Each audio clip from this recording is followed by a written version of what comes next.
Yeah. Harry eats too many mushrooms to fantasize above Meghan's greatness like Diana exposed the Forbidden Crown. Hello and a very warm welcome to LVT News Channel.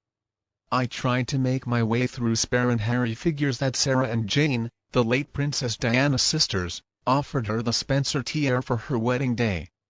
Now he goes on to say that she worked closely with the ladies, making the veil to give it a scalloped edge so it would work well with that tiara. And then all of a sudden, Her late Majesty the Queen offered her pick of tiaras and Meghan decided to choose one of those. There was absolutely no way that she would have turned down the Spencer tiara for her wedding day if it had been offered to her. Let's not forget that Meghan claims to be the late Princess Di reincarnated. Did anybody else notice that? I don't believe it wouldn't be. Harry eats too many magic mushrooms and see those distorted. Any sense of formality that maybe he once had?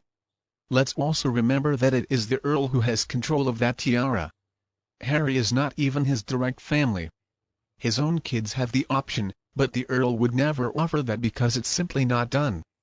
And he would have to know. The Queen has so many tiaras to offer Meghan Markle anyway.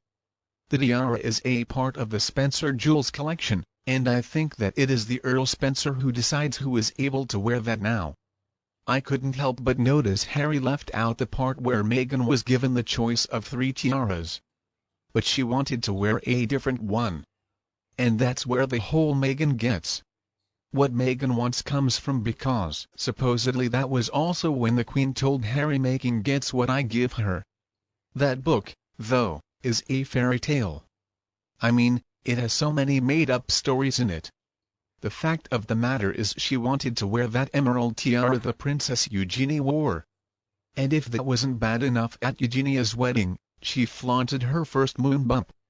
Let's not forget they were the ones who also stole Eugenie's choice of wedding date. Eugenie ended up having to cancel her wedding and rearrange it just so that Harry and Meghan could get what they wanted. I can only assume that Meghan wanted to hurry up because she was afraid that Harry would wake up and realize what was going on and run away from. He'll probably also always believe that Meghan pulled the oldest trick in the book to get somebody to marry her. Now they actually were not even together when she flew to the Caribbean to gatecrash Harry's friend's wedding. And then she claimed to be pregnant when she was not. And conveniently, she later experienced a miscarriage. Supposedly so Skippy, the friend who was getting married in the Caribbean, was actually a yacht captain. And he knew Meghan from her being a yacht girl. He tried to warn Harry, but, of course, Harry wouldn't listen. Skippy was one of the many friends that she decided to cut out of Harry's life. But anyway, back to the original story I was talking about. I don't believe that Meghan hinted to Harry and then he has his uncle about the tiara and his uncle told him that the Spencer tiara was only supposed to be for Spencer. Bridesmaking just wanted it as another way to draw this parallel between herself and Diana. And it also would not have been up to Lady Jane and Lady Sarah because the Spencer tiara is actually owned by Earl Spencer. He is head of the family and it is supposed to be worn by wives, marry, into the Spencer family, as well as the Earl's daughters.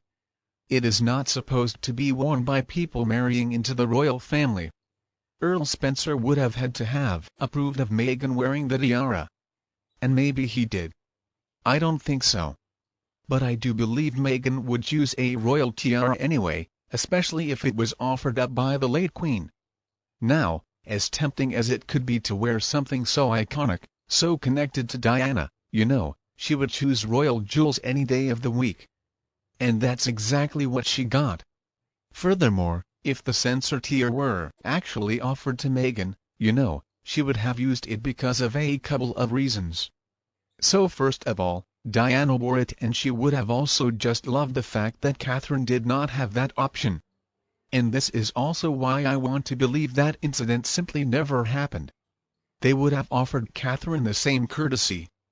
I mean, the future queen walking down the aisle wearing the Spencer tiara just like her late mother-in-law. What a wonderful moment that would. The last time anybody wore the tiara was when his niece Celia got married back in June 2018. If it was promised to her on her wedding day in June 2018, There is no way they would have allowed Meghan to wear it just a few weeks before that. It would have ruined her special day. I don't think that it would have even occurred to them to offer it to Meghan. That was also the wedding that Meghan showed up to wearing what appeared to be a shower curtain and a roll, toilet paper on her head. I think for me, though, the most surprising thing about all this is that Harry really believes that people care about who gave whom a tiara. I mean, it is fun to make fun of how disassociated they are from reality. But most people have more important things to think about. Like, where's my next meal going to come from? Where am I going to sleep tonight? Are my family members safe today? It can be hard to listen to. Some people just go on and on about themselves as if anybody cares. Especially considering that supposedly she pitched a little fit when the Queen wouldn't allow her to have a certain tiara. Now if that had been the case, she just would have said, "Oh, well, I've already been offered the sense of tiara, so I'm going to wear that instead." I'm sure that she would rather have worn the Spencer tiara than any of the royal collection jars because she is so obsessed with Diana and her delusional mind. She is living Diana's life. It's like some kind of scary. Another thing is that it also would have been the only tiara that Catherine wouldn't have had access to because it's owned by the Earl Spencer privately. And considering that now she's got more access to the royal jewelry box, it would have been Meghan's way of getting one up on the future queen. We all know that Meghan wants to be the reincarnation of Diana, so this would have suited her just fine. Actually, I understood this as Meghan wanting to wear it, but they told her no. And then the Queen tried to make things better by giving her a choice from her collection because there's no sane woman who would marry that idiot. I've got a sneaking suspicion that it was the Spencer tiara the costume arcade because the Queen could not have given her permission to wear. Meghan expects us to believe that the late Queen told her, "Oh, yeah, do come over," whatever. And Buckingham Palace, seriously, I would guess the collection of precious tiaras is held in the vaults of Windsor Castle anyway. But as Meghan said in the Oprah interview, she just picked up the phone and talked to Her late Majesty the Queen. And she said it's what we do. The two of them are so full. And then Harry's delusion of the scalloped-edged veil. Who wrote that? I mean, so was it the Queen who had an issue with the veil? I mean, if not, then who was it? Men would never have a say in what a bride was going to wear and younger women wouldn't really care either. So basically that rules out everybody except Her late Majesty the Queen Camilla and Anne. And I don't see why any of them would want to be involved in that conversation. I think Princess Anne wouldn't even consider asking. She just isn't interested in stuff like. Obviously, it was the late Queen who had a problem with the veil. Plus, that white dress was supposedly not appropriate because Maggie had already been married and divorced. You've only got to take a look at the late Queen's stays when making. Got to the altar to see how she really felt. The Queen was also adding up the expenses that Meghan was racking up on her clothing.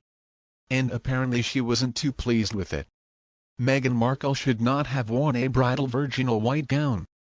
And let's forget about a veil and a tiara. My goodness. Her stepmother-in-law got it right with her dress, her coat and her hat. Now the palace has so many etiquette experts and I'm sure the spirited arguments were playing no from every last one of them about the veil. But I guess when you're dealing with a rabbit rude ride villa who is being supported by her equally rude husband who has no idea what's going on and who doesn't even realize that he's a brat, I guess you do need to pick your battles. And you, what do you think about them? Please tell me your opinion below in the comments if you preferred our video today. Don't be afraid to like and share with your friends and family who would like at any time you want. And